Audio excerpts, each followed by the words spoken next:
Franco മുളയ്ക്കലിന് പിന്തുണയുമായി ബിഷപ്പുമാരുടെ സംഘം പാലാ ജയിലിലെത്തി. കാഞ്ഞിരപ്പള്ളി രൂപത ബിഷപ്പ് സഹായമെത്രാൻ, മലങ്കര കത്തോലിക്ക സഭ സഹായമെത്രാൻ എന്നിവരാണ് ജയിലിലെത്തി ഫ്രാങ്കോ മുളയ്ക്കലിനെ സന്ദർശിച്ചത്. കന്യാസ്ത്രീ പീഡിപ്പിക്കപ്പെട്ടിട്ടുണ്ടോ എന്ന് കോടതിയാണ് തീരുമാനിക്കേണ്ടത് എന്നും യേശുക്രിസ്തുവിനെ പോലെ ഫ്രാങ്കോ മുളയ്ക്കലിനെ പീഡിപ്പിക്കുകയാണ് എന്നും കാഞ്ഞിരപ്പള്ളി ബിഷപ്പ് മാത്യു അറക്കൽ പറഞ്ഞു. പാലാ രൂപത സഹായമെത്രാനും വക്താവും ജയിലിലെത്തി ഫ്രാങ്കോ മുളയ്ക്കലിനെ സന്ദർശിച്ചതിന് പിന്നാലെയാണ് കാഞ്ഞിരപ്പള്ളി രൂപത ബിഷപ്പ് മാത്യു അറക്കലും സഹായമെത്രാൻ ജോസ് പുളിക്കൽ, മലങ്കര കത്തോലിക്ക സഭ സഹായമെത്രാൻ സാമുവൽ മാർ ഐറാനിയോസും ഫ്രാങ്കോ മുളയ്ക്കലിനെ കാണാൻ ജയിലിലെത്തിയത്.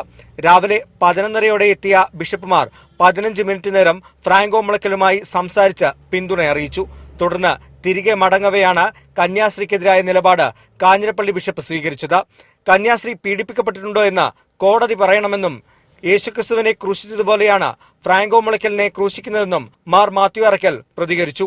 എൻ്റെ സഹോദരരെ, നിങ്ങൾ ഇതുപോലെ ജയിലിൽ കിടക്കുമ്പോഴേ നിങ്ങൾക്ക് അതിൻ്റെ വിഷമം അറിയണം. അതൊക്കെ കോടതിയാണ് തീരുമാനിക്കണം, പീഡിപ്പിക്കപ്പെട്ടോ ഇല്ലയോ എന്നുള്ളത്. ചുമ്മാ വെറുതെ അനാവശ്യമായിട്ട് അതിതും പറയുന്നത് ശരി. യേശുക്രിസ്തുവിനെ കുറിച്ച് പറഞ്ഞ എന്തിനാ?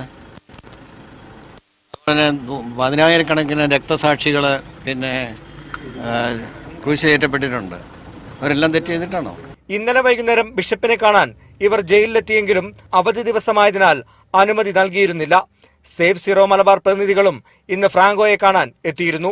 പീഡനത്തിനിരയായ കന്യാസ്ത്രീയെ ഒരു തവണ പോലും സന്ദർശിക്കാതിരുന്ന സഭാ നേതൃത്വമാണ് ഫ്രാങ്കോ മുളയ്ക്കലിനെ കാണാൻ ഇപ്പോൾ ജയിലിലേക്ക് എത്തിക്കൊണ്ടിരിക്കുന്നത്.